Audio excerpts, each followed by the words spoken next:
नागपुर में मीडिया से बातचीत के दौरान महाराष्ट्र राज्य राजपत्रित पशुवैद्यकीय संगठन उपाध्यक्ष स्वप्निल सोनोने ने पशुसंवर्धन कर्मचारियों की मांगों को लेकर अपनी स्पष्ट प्रतिक्रिया व्यक्त की।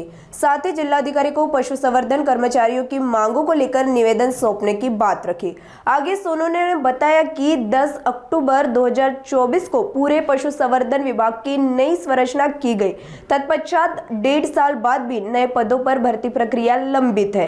भर्ती प्रक्रिया और प्राथमिक सुविधा के अभाव को लेकर पशुसंवर्धन विभाग ने प्रशासन से न्याय की गुहार लगाई।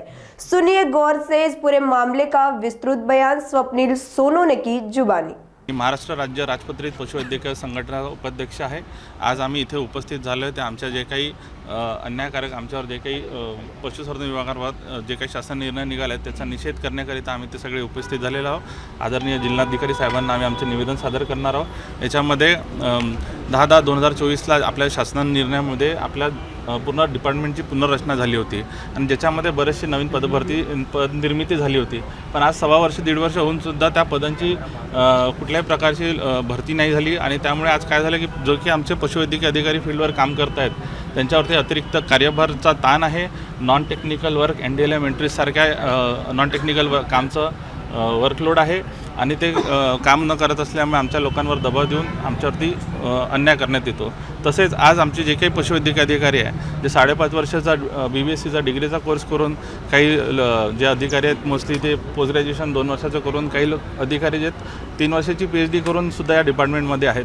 पण आमचं एकमेव डिपार्टमेंट असं आहे की आमचा क्लास 1 अधिकारी असूनसुद्धा कुठल्याही प्रकारचं आम्हाला वाहन नाही, सुखसुविधा नाही आहे किंवा इंटरनेट मोबाईल लॅपटॉपसारख्या सुविधा नसून आमच्या वैयक्तिक मोबाईलवरून आम्हाला ह्या सगळ्या एंट्री करण्यात भाग पडल्या जातं। तसेच जे काही आपल्या महिला भगिनी आहेत ज्या काम करतात अशा ठिकाणी त्यांच्या बेसिक ज्या सुखसुविधा टॉयलेटसारख्या आहेत ह्यासुद्धा उपलब्ध नाही। याच्यावरसुद्धा वारंवार आम्ही मागणी करूनसुद्धा कुठल्या प्रकारची कार्यवाही होत नाही।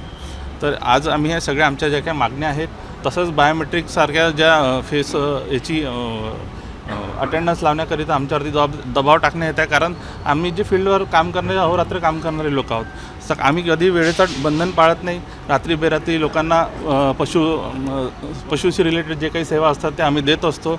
अशा वेळेस आम्हाला त्या बायोमेट्रिक आणि वेळेच्या बंधनामध्ये बांधून आम्ही एकाच टायमाला तिथे दवाखान्यात उपचार हजर राहावं अशी शासनाची अपेक्षा असताना पण आम्हाला जर फील्डवर जायची वेळ पडली तर अशा वेळेस मग आम्ही तिथे गैरहजर दिसणार आहे। याचासुद्धा आम्ही निषेध करतो। तसेच जे आता नवीन वेळ बाबत जो शासन निर्णय निघाला आहे त्याच्यामध्ये जर आपण वेळेचा कॅल्क्युलेट केला 8